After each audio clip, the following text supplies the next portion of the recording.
Today, the Secret Service confirmed that one of its own agents is under internal review, though it declined to say exactly why. A source tells CNN the agent who protects Vice President Vance and his family is suspected of leaking information for a news story. The piece by MS Now revealed that some in the Vance security detail are, quote, fed up with unpredictable last-minute requests, including the VP planning to fly his son on a military chopper to a golf lesson. The trip was reportedly canceled due to weather. CNN senior correspondent Josh Campbell is joining us now with the latest. Josh, what are you learning here? Well, a very unusual development here, but as you mentioned, we're hearing that a Secret Service agent that is on or was on Vice President J.D. Vance's detail is now under internal review, a law enforcement source tells me.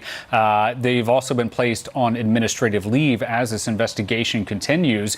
We got a statement from the Secret Service today confirming our reporting from overnight. I'll read you part of that statement. They say that a member of the Vice Presidential Protective Division is the subject of an administrative investigation and potential criminal inquiry involving allegations of compromising operational and information security. They go on to say that any conduct that undermines the trust and confidence between a protectee and their protective detail is fundamentally incompatible with our mission and will not be tolerated. Now, as you mentioned, this all stemmed from that report by MS Now that quoted different Secret Service sources. They described this budding morale problem within the team of agents assigned to Vance. They were concerned about frequent last-minute travel demands requiring them to cancel days off. They were also concerned reportedly about Vance's use of government vehicles to include a helicopter to go to a golf lesson at taxpayer expense. Now, look, we've heard from sources that for months have been concerned about what they describe as the often chaotic schedule of the vice president, including his personal schedule, that within law enforcement and military circles, people may not understand that in order for the vice president to move, to travel, that sometimes involves hundreds of people who have said that, you know, oftentimes this kind of erratic start and then stop and then reschedule obviously has reverberating effects. It's worth pointing out that for the Secret Service especially, this has been concerning because they face staffing shortages and they have a very serious mission, a no-fail mission. We, of course, have reached out to MS Now for comment on the incident, guys.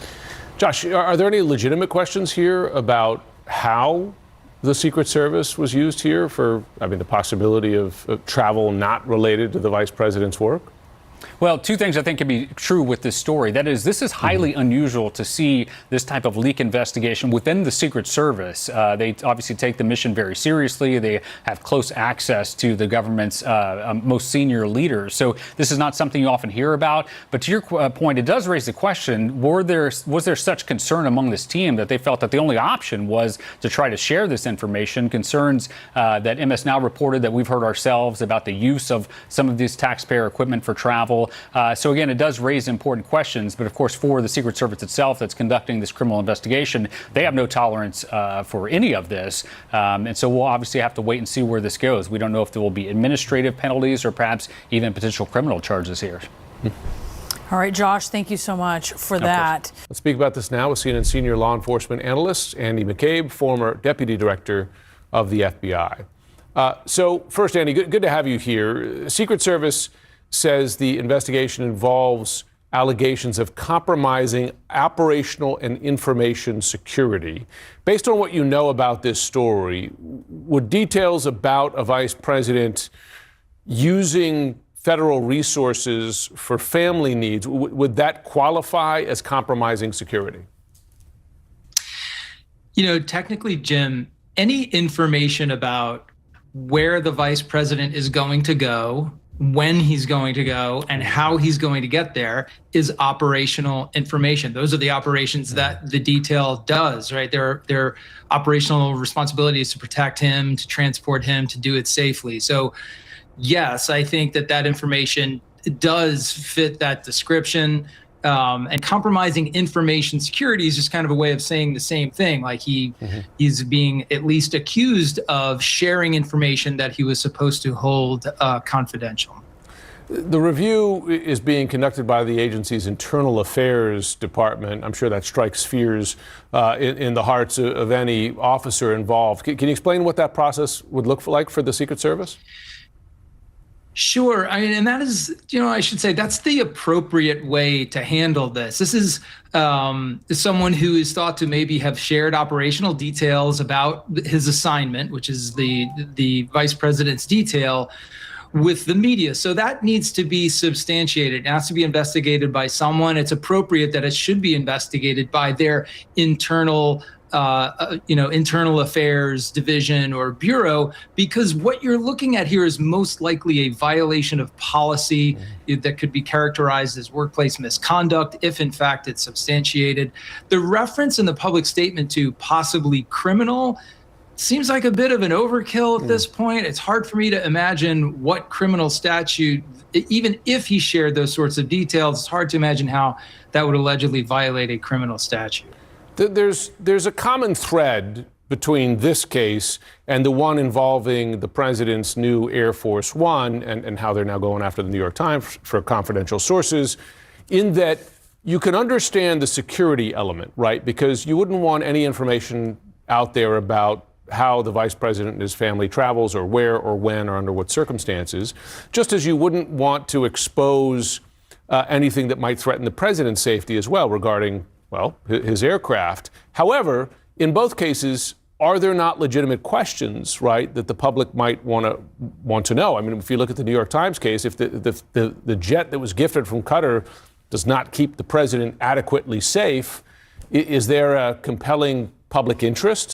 All right, tonight, MS Now has exclusive new reporting on Vice President J.D. Vance's questionable use of the Secret Service. Check this out. Quote, Vance's security detail fed up with hastily arranged personal and family travel requests. Sources familiar with the agent's frustration tell MS Now the Vance family frequently presses the Secret Service staff for perks and for last-minute personal travel.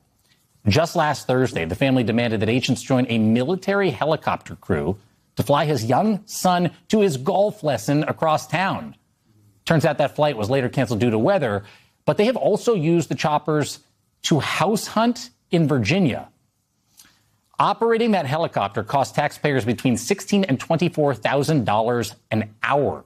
Agents have also shared concerns internally about, quote, trips and assignments that some agents consider as inappropriate or even unprecedented use of government resources. Carol Lennig is the Pulitzer Prize-winning MS Now senior investigative reporter who broke this story with colleague Vaughn Hilliard. She also literally wrote the book on the Secret Service called Zero Fail, by the way. She is the co-author of the recent book, Injustice, How Politics and Fear Vanquished America's Justice Department, and she joins me now.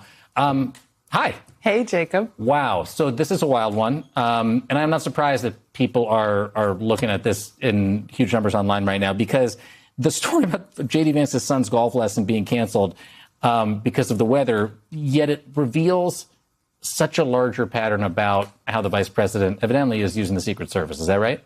You nailed it. I think Secret Service agents are tireless public servants, patriots, really.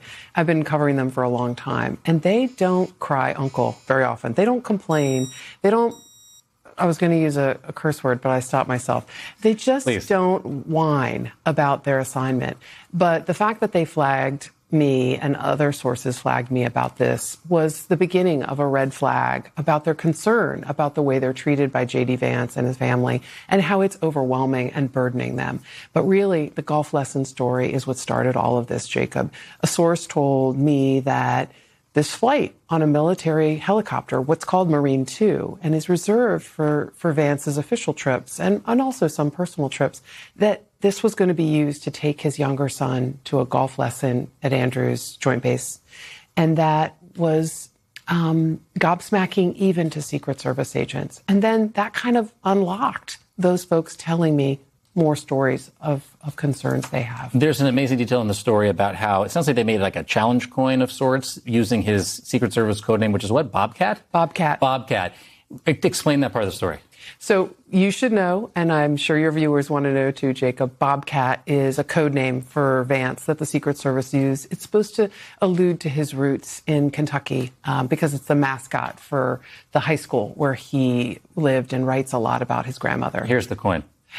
It says, as you can see, TBD, TBD, advance OTR, repeat. OTR meaning off the record, like basically an unscheduled movement, right? Yeah. So Bobcat OTR Survivors Club is the most important of those coins. These coins are kind of like an inside joke for the Secret Service. They make them often to celebrate some arduous assignment they shared together. In this one, they're basically saying the vice president is really putting us out. These off-the-record movements are basically last-minute travel requests. It means two things. They have to cancel their time off. They cancel their days off. They rush to a location, and they also don't have the security plan in place that makes them comfortable. They have to rush through everything. So days off and bad security does not make a Secret Service agent happy. Before I was a reporter, I was an advance man to Mayor Bloomberg down at City Hall when I was in college, and our counterparts in the intelligence division of the NYPD, similar thing. The idea of changing something at the very last minute is the worst nightmare of law enforcement. How unusual is it, or how often did something like this happen with previous vice presidents or presidents? So what we heard from Secret Service sources over the last, say, 48 hours was, Carol,